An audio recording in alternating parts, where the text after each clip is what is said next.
जहां संपत्ति विवाद में हिंसक झड़प हुई है। शहर के पंपुकल चौक पर बवाल हो गया। भाई बहन की जमीन का विवाद हुआ था।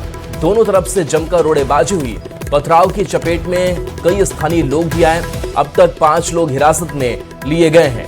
भाई बहन के बीच जमीन बंटवारे का विवाद है।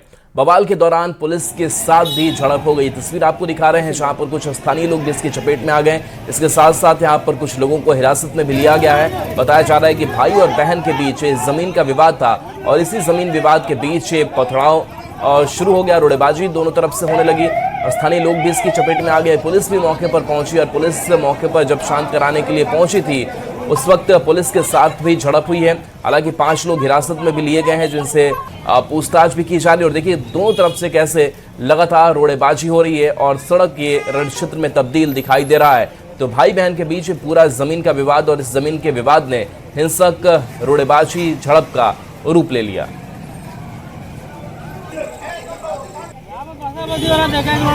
हम लोग दुकान के अंदर हो गए। जब खोले तो कुछ लोग था उसी में चल रहा था तो उसी में लगा दिया। तो आप उसी को पहचानते हैं? किसी से कोई वास्ता था आपका? तो कौन लोग थे वो लोग? हमको पता नहीं, सब यहीं पर रोड़ाबाजी दोनों पार्टी हो रहा था। आप यहाँ क्या कर रहे थे? दुकान में थे, दुकान बंद कर रहे थे। बगल में। और किस चीज़ का विवाद चल रहा है पता चला कुछ? जमीनी विवाद है। तो बोल रहे लोग बाहर से आए थे। भाई और बहन के ज़मीन के बंटवारे को लेकर विवाद है जिसमें दोनों पक्षों के द्वारा अपने अपने आदमियों को लाया गया था। उसी में दोनों पक्षों के द्वारा आपस में मारपीट की घटना की गई। सर गोलीबारी भी हुई है? ऐसा अभी तक जो है लोगों के द्वारा बताया गया कि यहाँ गोलीबारी हुई है, लेकिन घटनास्थल पर अभी तक खोखा बरामद नहीं हुआ है। यहाँ पे आसपास जो भी CCTV कैमरे हैं उनको खंगाला जा रहा है। उसमें जो भी साक्ष्य आएंगे, जो भी इसमें इन्वॉल्व हैं सभी के विरुद्ध कानूनी कार्रवाई की जाएगी। तो कितने लोगों को हिरासत में लिया गया? अभी तक जो है टोटल 5 लोगों को हिरासत में लिया गया है और अन्य के लिए भी जो है छापेमारी जारी है। अनिल विशाल फोन लाइन पर है, न्यूज़ 18 संवाददाता। अनिल, क्या पूरा मामला जमीन विवाद से जुड़ा हुआ और अभी हालात कैसे हैं? जी देखिए, इस पूरे मामले में पुलिस जो है अलग अलग इलाकों में छापेमारी की है क्योंकि कुछ लोगों को जो हिरासत में लिया गया था उन्होंने कई ऐसे महत्वपूर्ण लोगों के नाम बताए हैं जो इस पूरे घटना में शामिल थे। पूरी घटनाक्रम यह है कि 2 परिवार के बीच में बंटवारा का मामला था और संपत्ति विवाद को लेकर कई दिनों से लोगों में आपसी मतभेद चला आ रहा था और मामला जो है कोर्ट में भी लंबित है। तो उसी को लेकर एक पक्ष जो है अपने हिस्से वाली जमीन में कब्जा करने के लिए आया था। तो उसी बीच दूसरे पक्ष के लोगों ने बाहर से कुछ व्यक्ति को बुलाकर रखा था जो रोड़ेबाजी और गोलीबारी तक की घटना पहुंची जिसमें स्थानीय लोगों को भी पीटा गया था। इस दौरान मोहल्ले वाले काफी आक्रोशित हुए और बाद में जब पुलिस मौके पर पहुंची तो 5 लोगों को दोनों तरफ से हिरासत में लिया गया है। पुलिस जो है सबसे महत्वपूर्ण CCTV कैमरे की भी निगरानी कर रही है। मगर इस बीच सबसे अहम बात यह है कि न्यूज़ 18 के पास ये एक्सक्लूसिव वीडियो आया है जिसमें लोग लाइव पत्थरबाजी कर रहे हैं और इसी दरमियान एक गोलीबारी की भी घटना सामने आती है जिससे यह स्पष्ट होता है कि मौके पर गोलीबारी हुई है। और फिलहाल जो पुलिस जो है वो आसपास के CCTV को खंगाल रही है और पूरे मामले की तफ्तीश में जुड़ी हुई है। जी चलिए, बहुत बहुत शुक्रिया इस अपडेट के लिए आपका। तो तस्वीर आपको लगातार दिखा रहे हैं इस घटनाक्रम से जुड़ी हुई जहां पर रोड़ेबाजी हुई और देखिए कैसे ये पत्थर सड़क पर बिखरे हुए हैं। पुलिस ने 5 लोगों को हिरासत में लिया है। जमीन विवाद से जुड़ा हुआ है पूरा मामला और इस बीच पुलिस के साथ भी झड़प हुई थी। और खबरों में आगे बढ़ते हैं। टेंडर घोटाले से जुड़ी इस वक्त की एक बड़ी खबर आपको बताएं। SVU ने IAS संजीव हंस को नोटिस भेजा है। पूछताछ के लिए हाजिर होने को कहा। आवासीय और ऑफिस के पते पर समन भेजा गया है। रिशु श्री से तीसरे दिन भी पूछताछ हुई है। कानूनी दाव पेच में उलझता रहा रिशु श्री। इस वक्त की आपको ये बड़ी खबर बता रहे हैं जहां अब IAS संजीव हंस की मुश्किलें बढ़ती नजर आ रही है और आपको बता दें कि उन्हें फिर से समन भेजा गया है। तो ये बड़ी खबर जहां SVU ने IAS संजीव हंस को नोटिस भेजा है। पूछताछ के लिए हाजिर होने को कहा है। आवासीय और ऑफिस के पते पर समन भेजा गया। रिशु श्री से तीसरे दिन भी पूछताछ हुई। कानूनी दाव पेच में उलझता रहा रिशु श्री।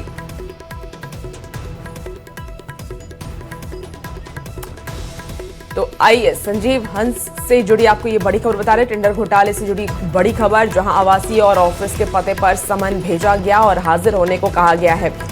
ज्यादा जानकारी के साथ न्यूज 18 संवाददाता अमित कुमार हमारे साथ फोन लाइन पर जुड़ चुके हैं। अमित, अब देखिए आईएएस संजीव हंस को फिर से नोटिस भेजा गया, पूछताछ के लिए हाजिर होने को कहा गया है, और क्या कुछ जानकारी?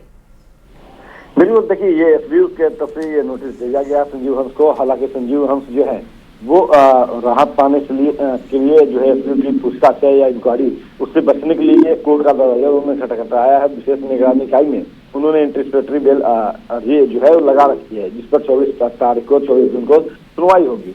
लेकिन इससे इतर जो एसबीयू है वो अपना काम कर रही है। अनुसंधान जो है एसबीयू का काफी तेजी से आगे चल रहा है और इसी क्रम में जो है संजीव हंस को नोटिस भेजा गया है। आवासीय पता जो है सरकारी आवासीय है वो उनका, और जो उनका कार्यालय है, दोनों पर ये नोटिस जो है वो भेजा गया है। और संजीव हंस को जो है अपना पक्ष रखने के लिए, पूछताछ के लिए एसबीयू ने बुलाया है और कहा है कि आप अगर नहीं आते हैं तो आगे जो कानूनी कार्रवाई है वो की जाएगी। लेकिन संजीव हंस जो है इस बीच बताते चले कि 2 दिन पहले ही जो एडीजी है एसबीयू उन्होंने एक पत्र लिखा था और पत्र में उन्होंने लिखा कि जो उनपे आरोप लगाए जा रहे हैं, जो एफआईआर लॉन्च की गई है ऋतुश्री और उसमें इनको कल्प्रिट बताया जा रहा है, वो पूरे तौर पे निराधार है। उन्होंने ये भी कहा कि ईडी ने जो साक्ष्य रखे हैं या ईडी का जो तथ्य है वो तथ्य से परे है। वो बिल्कुल जो है मनगढ़ंत कहानियां उनके द्वारा रची गई और उसमें उनको फंसाने की कोशिश की गई। हालांकि संजीव हंस पहले भी जेल जा चुके हैं और इसी मामले में जो मामला अभी चल रहा है उसी मामले में पहले भी वो जेल गए हैं। तो अब वो नहीं चाहते हैं कि दोबारा से जेल जाएं और इसके लिए उन्होंने कोर्ट का दरवाजा खटखटाया। लेकिन एसबीयू मानने को तैयार नहीं है। उनके तथ्यों को, उनकी बातों को, उनके द्वारा लिखे गए पत्र को एसबीयू गंभीरता से नहीं ली। और बिल्कुल अमित, और अब ऋषुश्री को देखिए फिर से नोटिस दिया गया। अब देखना होगा कि पूछताछ में क्या कुछ खुलासे होते हैं, ऋषुश्री पहुंचते हैं नहीं पहुंचते, देखने वाली बात होगी। बहुत शुक्रिया तमाम जानकारी के लिए अमित। पटना से बड़ी खबर, जहां बिहार में बड़ा प्रशासनिक फेरबदल हुआ है। 21 आईएएस अधिकारियों का तबादला किया गया है। पटना डीएम बदल दिए गए हैं। कुंदन कुमार अब पटना के डीएम बने हैं। उदिता सिंह नालंदा के डीएम बनी है तो अलंकृता पांडे भागलपुर डीएम बनी है। कुमार गौरव मुजफ्फरपुर के डीएम बनाए गए हैं। तो बड़ा प्रशासनिक फेरबदल।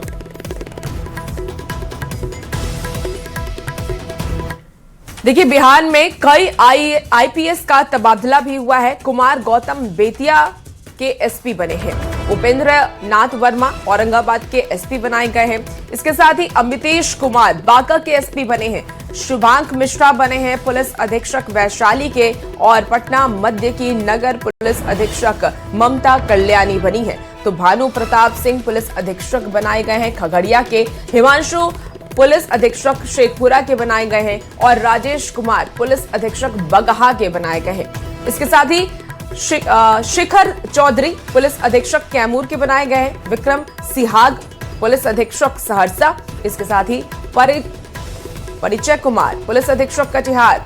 सुश्री शैलजा नगर पुलिस अधीक्षक बनाई गई है पटना पूर्वी की, और शैलेंद्र सिंह पुलिस अधीक्षक शिवहर के बनाए गए हैं। मोकामा से बड़ी खबर, जहां अनंत सिंह के काफिले की गाड़ियां टकरा गई है। कई गाड़ियों की आपस में टक्कर हुई है। अनंत सिंह भी काफिले में मौजूद थे। मोकामा विधानसभा से लौटने के दौरान यह हादसा हो गया है। मोकामा बख्तियारपुर 4 लेन पर यह हादसा हुआ है। हादसे में सभी सुरक्षित बताए जा रहे हैं। तो काफिले की गाड़ियां अनंत सिंह की आपस में टकराई है। अंधेरा था और इस वक्त की तस्वीर आप देखिए किस तरीके से कई गाड़ियों को काफी नुकसान पहुंचा है। हालांकि काफिले में जितने भी लोग थे वो सुरक्षित बताए जा रहे हैं। अनंत सिंह भी सुरक्षित हैं, लेकिन ये जोरदार टक्कर हुई थी और आपस में गाड़ियां टकराई थी। तो अनंत सिंह के काफिले की ये तस्वीर आपको दिखा रहे हैं, जहां पर देखिए कुछ गाड़ियां टक्कर के बाद से बंद तक हो गई हैं, जिन्हें धकेलकर सड़क के किनारे किया जा रहा है। और आरा में पुलिस के एनकाउंटर पर सवाल उठ रहे हैं। एनकाउंटर के खिलाफ लोगों का गुस्सा इस कदर भड़का कि पुलिस और पब्लिक आमने सामने हो गई। एनकाउंटर को लेकर के पुलिस की थ्योरी पर कई सवाल हैं। रिपोर्ट आपको दिखाते हैं।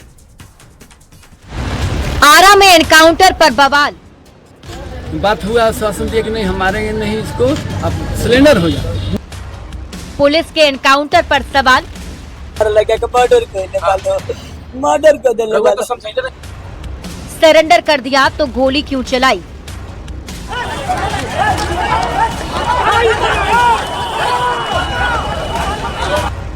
भागते दौड़ते लोग, बंदूक ताने हुई पुलिस, हर तरफ हंगामा और बवाल।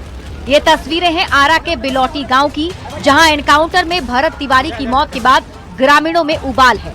आक्रोश की आग भड़क उठी है। पुलिस और पब्लिक आमने सामने है, हाईवे जाम है और गुस्सा साथ में आसमान पर। यूं तो बिहार में नवंबर के बाद 20 से ज्यादा अपराधियों के एनकाउंटर हो चुके हैं, लेकिन ये पहला एनकाउंटर है जिसमें पुलिस की भूमिका पर सवाल उठ रहे हैं। पुलिस पर ग्रामीण और भरत तिवारी के परिजनों का बड़ा आरोप है। लोगों का कहना है कि पुलिस ने सरेंडर करने के बाद भी भरत तिवारी को गोली मार दी। खून के बदला खून हाँ। मतलब जानबूझ के लोग मार देला। हाँ, जान के हमारा लड़का के मर्डर करने वालों मर्डर कर देने वालों। समझाइले नहीं पुलिस हाँ वाले समझो ले रहा। जिस भरत तिवारी की पुलिस एनकाउंटर में मौत हुई, लोगों का दावा है कि वो जवनिया गांव में विस्थापितों की लड़ाई लड़ रहा था। भरत तिवारी के पिता भी बिहार पुलिस में सिपाही पद से रिटायर हैं। भरत तिवारी की बहन भी बिहार पुलिस में नौकरी करती है। ऐसे में इस एनकाउंटर को लेकर लोगों का दर्द गहरा है। चश्मदीद ग्रामीण का आरोप है कि भरत तिवारी ने हथियार फेंककर सरेंडर कर दिया था, लेकिन उसके बाद भी उसे गोली मार दी गई। कह लीजिए हम सिलेंडर पर हमारा मांग डीएसपी साहब बोले कि देखिए सिलेंडर कर दीजिएगा तो हम आपका मांग पूरी कर देंगे। ठीक है, बंदूक फेंके हैं, सब लाइव वीडियो में है, हम लोग देखे, आप लोग आंख से नहीं देखे, हम लोग उधर थे डर के बारे में थे। हाँ, सब लोग खेत दिया। तो वहाँ से कौन लेकर के आया फिर भरत तिवारी को? वही पुलिस। हाँ, पुलिस प्रशासन के लोग ले आए। इधर लिया के 3 गोली मारे हैं, मात्र 3 गोली। और बाद में पोस्टमार्टम में निकला है कि 5 गोली की 4 गोली। कैसे थे? एनकाउंटर के खिलाफ गम, गुस्सा और हंगामे के बाद शाहबाद डीआईजी ने शाहपुर थाना अध्यक्ष, 2 दारोगा सहित कई पुलिसकर्मियों को लापरवाही के आरोप में निलंबित कर दिया। तो भोजपुर एनकाउंटर पर सियासत भी गर्मा गई। शिक्षा मंत्री मिथिलेश तिवारी ने कहा, हाई लेवल जांच चल रही है, जो भी दोषी होंगे उन पर सख्त कार्रवाई होगी। देखिए, 4 पुलिसकर्मियों को सस्पेंड किया गया है। घटना की उच्च स्तरीय जांच होगी और कड़ी कार्रवाई। देखिए, पूरी जांच आने दीजिए, जांच होने के आने दीजिए। अगर बच्चा भी क्षुब्ध था तो पुलिस को धैर्य रखना चाहिए था। आरा में एनकाउंटर को लेकर बिहार पुलिस की थ्योरी पर कई सवाल उठ रहे हैं। आखिर एनकाउंटर सही है तो थाना अध्यक्ष दारोगा को सस्पेंड क्यों किया? क्या पुलिस ने मान लिया है कि कहीं न कहीं चूक हुई है? ग्रामीणों का कहना है कि 4 गोली मारी गई, जबकि पुलिस का कुछ और कहना है कि पुलिस का आरोप है कि उसने सरेआम पुलिस वालों पर पिस्टल तानी थी, छत से पुलिस वालों पर फायरिंग भी की थी, जिसके बाद पुलिस ने एक्शन लिया है। लेकिन इस एनकाउंटर ने कई सवाल छोड़ दिए हैं, जिसका जवाब मिलना बाकी है। न्यूज़ 18 के लिए आरा से चंदन कुमार की रिपोर्ट। लालू प्रसाद ने अपने और अपने परिवार सुरक्षा में हुई कटौती को लेकर पूर्व सीएम नीतीश कुमार पर निशाना साधा था।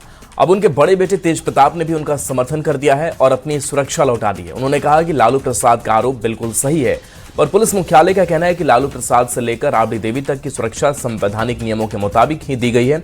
ऐसे में सवाल है कि लालू परिवार की सुरक्षा का सच क्या है। नीतीश कुमार जी कर रहे होंगे दिल्ली में बैठ के, उनका काम क्या है? जो उन्होंने कहा है तो बात सच्चाई होगा। नीतीश कुमार ने लालू परिवार की सुरक्षा छीन ली, ये आरोप पहले लालू प्रसाद ने लगाया, अब उनके बेटे तेज प्रताप यादव लगा रहे हैं। उनका कहना है कि लालू प्रसाद का आरोप बिल्कुल सही है, ऐसा करना नीतीश कुमार की पुरानी आदत है। तो नीतीश कुमार जी कर रहे होंगे दिल्ली में बैठ के, उनका काम क्या है? जो उन्होंने कहा है तो बात सच्चाई होगा, गलत तो नहीं कहेंगे वो। तो नीतीश कुमार कर रहे होंगे, खेल बेल रच रहे होंगे, उनका शुरू से खेल बेल रचे हैं वो। हालांकि तेज प्रताप के आरोपों के पहले ही बिहार पुलिस मुख्यालय की ओर से एक सोशल मीडिया पोस्ट किया गया, जिसमें ये साफ लिखा गया कि सुरक्षा में कटौती की कार्रवाई किसी के कहने पर नहीं बल्कि नियमों के मुताबिक की गई। बिहार पुलिस मुख्यालय ने अपने पोस्ट के जरिए जानकारी दी है कि लालू प्रसाद को बिहार के पूर्व मुख्यमंत्री के नाते विशेष सुरक्षा दल अधिनियम 2010 के तहत अंगरक्षक, आवास गार्ड, स्क्वाड गार्ड, पायलट वाहन, बुलेट प्रूफ कार उपलब्ध कराई गई है। वहीं राबड़ी देवी को बिहार विधान परिषद की नेता प्रतिपक्ष और पूर्व मुख्यमंत्री के नाते विशेष सुरक्षा दल अधिनियम 2010 के तहत और बिहार सरकार का संकल्प ज्ञापांक 3663 के तहत अंगरक्षक, आवास गार्ड, स्क्वाड गार्ड, पायलट वाहन, बुलेट प्रूफ कार, सादे लिबास में एसबी सुरक्षा कर्मी मुहैया कराए गए। यानी दोनों नेताओं को नियम के अनुसार ही सुरक्षा उपलब्ध कराई गई। ऐसे में सवाल है कि जब सुरक्षा में कटौती नियम के मुताबिक ही हुई है तो लालू परिवार सुरक्षा के मुद्दे पर विक्टिम कार्ड क्यों खेल रहा है? पटना से संवाददाता अमित कुमार के साथ ब्यूरो रिपोर्ट, न्यूज़ 18। देखिए, नालंदा का नगर नौसा बाजार इस वक्त रण क्षेत्र में तब्दील हो चुका है। वजह है डिग्री कॉलेज खोलने को लेकर के पिछले 1.5 महीने से जारी तकरार, जो अब पूरी तरीके से आर पार की जंग में बदल गई है। मामला तब बिगड़ गया जब आंदोलनकारियों ने सड़क पर उतर करके उग्र प्रदर्शन की कोशिश की और पुलिस पर पथराव कर दिया। जवाब में पुलिस ने भी ताबड़तोड़ एक्शन लिया है और अब तक 10 से ज्यादा उपद्रवियों को गिरफ्तार किया जा चुका है। रिपोर्ट आपको दिखाते हैं। कॉलेज की मांग पर तकरार, छात्रों और स्थानीय की हुंकार। मांग नहीं हुई स्वीकार, आंदोलन पर पुलिस की मार। प्रदर्शनकारियों पर कार्रवाई की धार, 3 युवती सहित 10 से ज्यादा गिरफ्तार।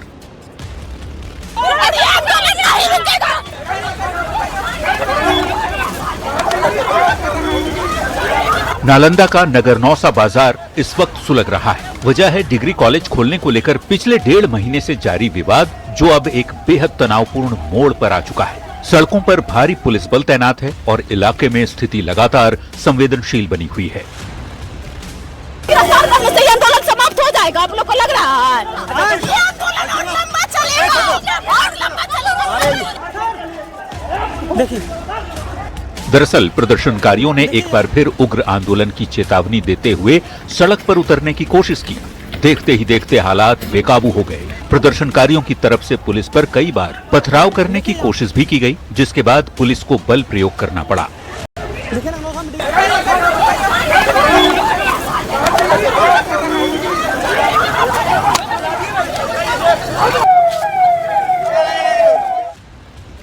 हालात पर काबू पाने के लिए पुलिस ने ताबड़तोड़ कार्रवाई शुरू कर दी। अब तक 10 से ज्यादा उपद्रवियों को अरेस्ट किया जा चुका है। गौर करने वाली बात है कि इस आंदोलन का नेतृत्व कर रही 3 लड़कियों को भी पुलिस ने गिरफ्तार कर लिया है। यहाँ डिग्री कॉलेज को लेकर पूर्व में भी प्रोटेस्ट किया गया था और इन लोगों के द्वारा जहाँ पे डिग्री कॉलेज का संचालन प्रक्रिया जहां चल रही है, वहां की जगह यहां एक अन्य विद्यालय में लोग संचालित कराने की मांग कर रहे थे। अनुमंडल पुलिस पदाधिकारी मैम के द्वारा सभी लोगों को जानकारी दी गई थी। उसके उपरांत भी आज उन लोगों ने विधि व्यवस्था बिगाड़ने का उन लोगों ने काम किया था। मामले पर कड़ा रुख अपनाते हुए एसडीओ ने साफ कर दिया है कि माहौल बिगाड़ने वाले असामाजिक तत्वों को चिन्हित कर लिया गया है। पुलिस की कार्रवाई आगे भी जारी रहेगी और कानून हाथ में लेने वालों को बख्शा नहीं जाएगा। न्यूज़ 18 के लिए नालंदा से अभिषेक कुमार के साथ ब्यूरो रिपोर्ट।